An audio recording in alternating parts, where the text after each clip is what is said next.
A dark night on the Atlantic Ocean. The Titanic sails smoothly through the heart of the sea. In this mysterious silence, one of the ship's guards shouts in terror to warn others. Iceberg! The captain frantically tries to change course, but the iceberg quickly approaches, and moments later, a deafening crash is heard. In an instant, the ship breaks apart, and cold water rushes into the ship while passengers in chaos scramble to find a way to save themselves. Jack and Rose barely make their way through the panicked crowd to the deck, the screams of people and the sound of twisting metal echoing through the night. The ship splits in two, the dim light of the sinking ship flickering like a candle in the storm before slowly going out. Jack and Rose fall into the sea, the cold, misty night enveloping them and the freezing water seeping into their bones. The sound of the ship breaking and the terrified screams of passengers quickly fade, leaving only the sound of the waves. Jack and Rose, in the vastness of the ocean, grasp each other's hands, struggling to survive the deadly icy waves. Amidst the wild waves, Jack and Rose search desperately for any piece of wood or debris to cling to. And suddenly a piece of wood appears near them. Jack clings to the board with all his strength as the merciless cold water cuts through his bones. From his gaze, it's clear that only hope for a miracle keeps him alive. Rose, beside him, struggling to breathe, clings to the piece of wood as well. Both numb from exhaustion and extreme cold, but they still have hope for survival. Jack, seeing the terrible state and extreme cold, decides to let go of the board for Rose's sake. Rose, you have to live. I have to let go. Jack, no! I don't want to live without you. I believe in you. Live. For both of us. Suddenly, Rose spots a lifeboat. A boat! Jack, look! Rose, with all her strength, grabs Jack's hand. Jack, you're not leaving! Hold my hand! They are pulled toward the lifeboat. Unbelievable. How did you survive? Now Jack and Rose are safe in the lifeboat. Only the sound of their heavy breaths and the waves in the distance. Jack looks at Rose, a faint smile on his lips.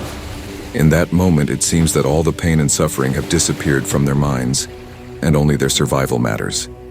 Rose rests her head on Jack's shoulder, and with tears in her eyes, she looks at the sea, finally feeling peace for the first time that night. The lifeboat moves faster toward the rescue ships, and in the middle of the night, a new beginning starts for both of them. Jack and Rose arrive in the city after a hard night.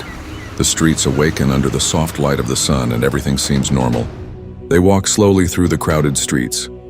Around them, people go about their business, and the sounds of life fill the air. At the end of the street stands a grand and luxurious house. The building has large windows and stone columns. Jack and Rose enter the house. The interior is lavish but cold. Everything is in its place, but there's a distinct lack of warmth in the atmosphere. Rose's mother, with a face full of emotion, embraces her and then, after looking at Jack, quietly walks past him. Rose explains to her mother the sacrifice Jack made during the sinking of the ship. Her mother listens, but there seems to be no change in her demeanor. Rose's mother tells her that Cal, Rose's fiancé, is coming over tonight, and they need to prepare. This conversation adds an uncomfortable tension to the house. Rose tells her mother that Jack should stay and have dinner with them. Her mother nods, though it's clear she isn't thrilled about it. Dinner is ready. Jack, Rose, her fiancé, and her mother sit around the table. The atmosphere is tense and formal. Rose only looks at Jack, her anxiety and concern evident in her gaze. Throughout dinner, Rose's attention is entirely on Jack, watching his every move as if in that moment he is the only thing that matters in the world. After dinner, Cal asks Jack to come with him and talk somewhere quieter. Cal, in a calm but threatening voice, tells Jack to leave Rose's life because the marriage must happen. Cal, with angry eyes and a trembling voice, threatens to kill Rose if Jack doesn't step away from her life. This marriage must go forward. Jack, with a troubled mind, leaves the room. His steps are slow and heavy as he struggles to figure out how to handle the threat. Rose, noticing Jack's strange behavior, asks what has happened. Jack slowly lowers his head and avoids answering. A few moments later, suddenly and without explanation, Jack leaves the house. His steps are quick and aimless, as if he is on the brink of making a significant decision. Rose, angry, asks Cal what he said to Jack, but Cal continues to deflect, giving no clear answer. Cal merely shakes his head and tries to dissuade Rose from pursuing the matter further. His look is cold and indifferent. Rose spends the night in her room, her mind consumed by thoughts of Jack. She's full of questions and concerns, but she doesn't know what to do. The next morning, Rose tells her mother that she intends to go to Jack. Her mother strongly objects, urging her to stay home. Rose insists, saying she needs to talk to Jack. Her mother remains concerned but doesn't stop her from going. Eventually, her mother agrees to go with Rose but insists on accompanying her. Rose knows exactly where to find Jack and heads straight to the street where the city's famous gambling house is located.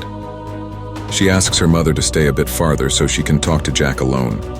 Her mother initially disagrees but eventually agrees. However, she asks that Rose speak with Jack first. Rose's mother approaches Jack and threatens him, saying he must leave Rose's life and that there is no place for him in this marriage. Then she turns and lets Rose talk to Jack. Rose's mother waits as Rose speaks with Jack, unable to understand what's going on between them. She stands there watching, her mind preoccupied with everything that's happening. After a while, Rose breaks away from Jack and returns to her mother. Her mother anxiously asks what happened. Rose, with a tired and emotionless voice, says she no longer has anything to do with Jack. Her mother's face shifts from joy to surprise, but she's happy she was able to convince Rose. Rose knows deep down she hasn't made the right decision, but she feels forced into it. No one knows what decision she's truly made. Rose and Call go to Call's house for the wedding preparations, where both families and friends are present. Rose looks around coldly and emotionlessly, while Call excitedly talks about his love for Rose. Call smiles at Rose and asks her to get ready. Rose, feeling the weight of it all, looks at Call with reluctance and simply nods. The wedding ceremony is held in a large, magnificent hall, beautifully decorated with white flowers and candlelight. Rose, in her beautiful and expensive wedding dress, steps into the hall with sad and broken eyes. The ceremony continues, families talk and celebrate, but Rose keeps thinking about Jack. The sound of music fills the background as Call and his family celebrate, but Rose's heart is elsewhere. In the middle of the ceremony, Rose looks toward the door, waiting for Jack's arrival, but there is no sign of him. Rose's heart races and deep down unanswered questions remain. The ceremony continues with all family and friends present, but Rose's mood next to Call is relentlessly cold. The celebration ends and Rose sits on a chair with no joy on her face, her thoughts somewhere else. After the wedding, Call begins to change in an odd way. His behavior turns cold and unpleasant, something Rose didn't anticipate. Day by day, she feels more alone and can't understand the cause of this change. One night in the darkness, Rose says to Call, Maybe having a baby will help. but there's no reaction from Call. Rose's words disappear into the silence and she remains trapped in her loneliness. Even when she becomes pregnant, Call's behavior doesn't change. He's still cold and indifferent toward Rose, and the distance between them only grows. Tensions in the relationship reach their peak. Every time she talks to Call, their disagreements grow stronger. Finally, one night, she decides that this path must end. We can't continue anymore. We have to separate. After the divorce, Rose waits for the birth of her child. With every passing day, she grows closer to a moment that will bring her new hope. Finally, the day of birth arrives. Rose, accompanied by her mother, heads to the hospital, her heart filled with worry and hope. Her child is born a boy, but what shocks her is the clear resemblance of the child to Jack.